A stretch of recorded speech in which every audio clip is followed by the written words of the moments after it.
I want to tell you guys a story. It's a really powerful story of a woman by the name of Kayla Reid, who's now 24 years old, but when I met her, she was 9 years old. And so I met Kayla when I was working in therapeutic residential care. It's enough for me to say that Kayla has had enough challenging circumstances to last most people several lives from a very young age. I now have the pleasure and the privilege of being able to be here and offer up some time away so that she can reset. And so this story with Kayla is really remarkable because I've watched this young woman go from a little kid with a really hard childhood to build this sense of resilience around herself and have a couple of children herself. And now I've got the honour of being able to listen and hold the space as she's updating me on her life and where she's been and what she's done. I was at school one day and I got called into the office and there was 2 workers there, and I was like, I already know what this is. So they took me into the office, sat me down, told me that they had some reports, and then they told me that they'd called my father and he was on his way to the school. And I see my dad walk in the door. One of the caseworkers got up and walked out and they met him, said hello and all that stuff. And then I watched as they pointed to me and he just shook his head no. And then I watched as he signed the paperwork to say, take her. And so that was a bit tough because I thought my dad loved me. And then I got put into a few different foster placements, moved around heaps because no one could handle me. I was a lot. I was. I know it. They all know it. And then I got told that I was being put into residential therapeutic units. She was fully removed from family and given an 18-year child protection order, which meant that she would be under the care of the state until she was 18. So effectively the state became her guardian in the absence of her family being deemed to be a safe place for her to be. I regretted hating being in care because I definitely would not be me today if I hadn't have gone through all of that. I'd probably be in jail or dead. Jolin, he was the dad that I never had. He took me to my leavers dinner. He was there. Whenever I was in a shit situation, it was, rightio, we're going up to watch me fight, or we're going up to go do this, or get in the car, we'll go listen to some music, just go for a drive, which was good because music was my safe place. It could say everything that I couldn't say out loud. And then when I got kicked out and got put in the shelters after being in them for a bit, just after my 18th birthday, I found out that I was pregnant. So when I found out I was pregnant with Layla, I didn't know what to do. So I rang up my dad because he was the only person I had that I knew that would answer, and cried on the phone to him for about 3 hours. And I was like, I've got options. I know I do. But I don't think I could live with myself if I took them.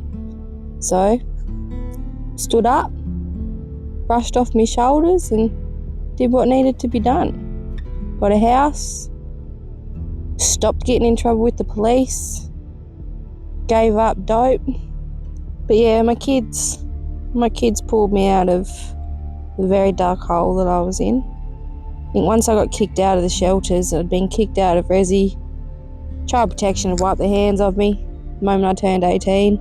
Felt lost in a fucking huge world with nowhere to go and no one to talk to. I want to know if there's anything that you'd like to say to any of those workers.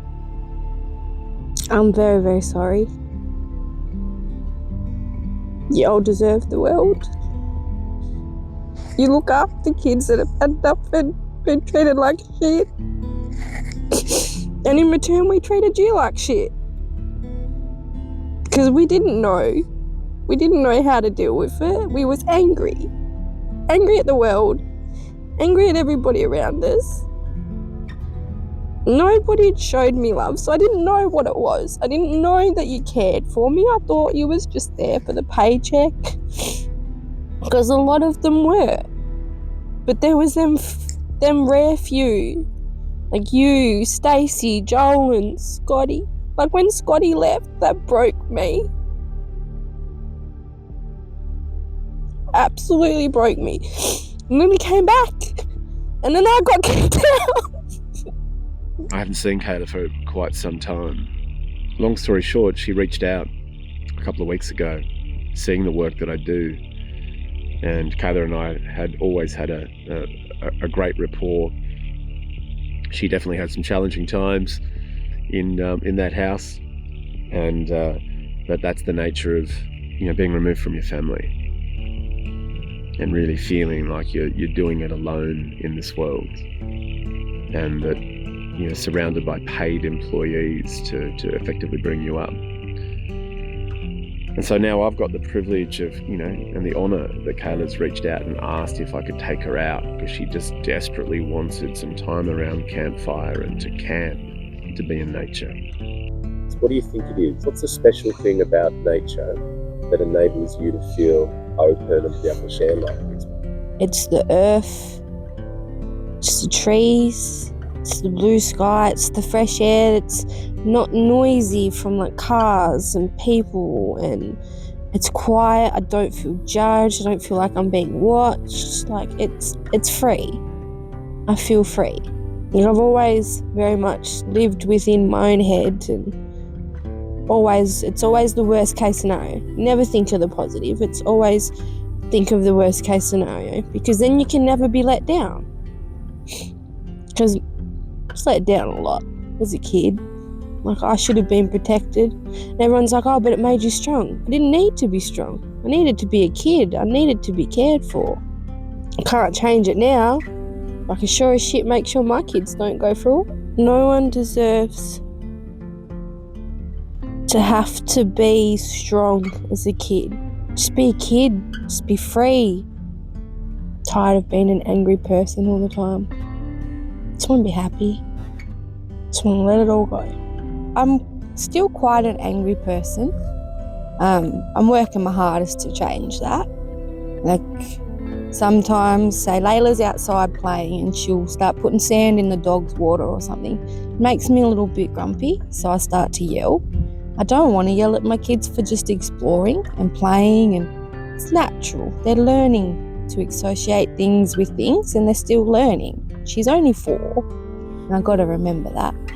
The next few months, my goal is to just kind of let my kids be kids and not get angry at them for being kids.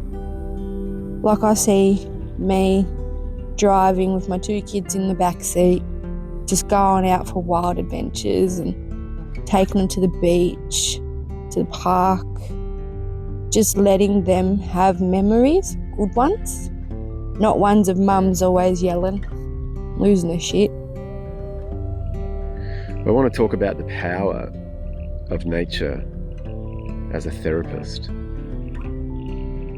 If you've got enormous trust issues associated with a traumatic past, then why would sitting in a room with a perfect stranger under fluorescent lights be a meaningful reflective space? Which is not to say it isn't, because there's no doubt that it is for some people. There's no doubt about that. But for some people, it just doesn't work. So, the mission is we're going to head this way, and ideally we can get around the coast. If we can't get around the coast, then there's a hill. There is no way I'm walking up that. Alright, so we want to get around this way. Right. When we come into a beautiful natural place, it has an extraordinarily well-documented positive impact on our nervous system, because we don't have space in our culture. No, there's no spaciousness. But when we go into nature, there is. And it's that simple. Go into nature and your nervous system settles. Internal space is naturally cultivated. Internal space fosters life perspective, and life perspective is fertile ground for planning a beautiful life. Full stop. Run us through your legacy. Well, so it's sort of a legacy. It's sort of just like a little story of like how I see things and how I want things to be. So let's get into it. My story is a long, hard read, so we won't get into that. But my dream is something we can talk about, so let's. For 24 years, the life I've always dreamed about was just that. a dream. The reality was so much different to what I thought was ideal.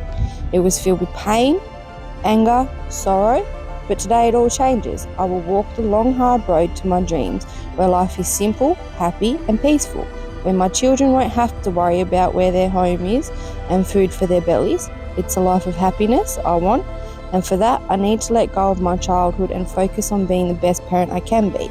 It's all about letting them get dirty and let them explore the world and express their emotions without being made to feel like they are a burden. It's about accepting what happened, and I can't change it, but I can learn from it and I can grow from it. My dream has always been to have a happy family, and I now have that. I have the most amazing kids filled with wonder and curiosity for the world around them. It's beautiful. I have the most amazing, caring, down-to-earth partner and his beautiful, amazing mum and dad and brother. Just what I've always dreamed about. Now, it is a reality and I'm blessed. My goal is to become the best mum that I can. And it all starts with letting go of the people and the memories of the past and look to the future, which I've never done. I didn't think I had one. But now I know I do, and I will do whatever it takes to achieve it.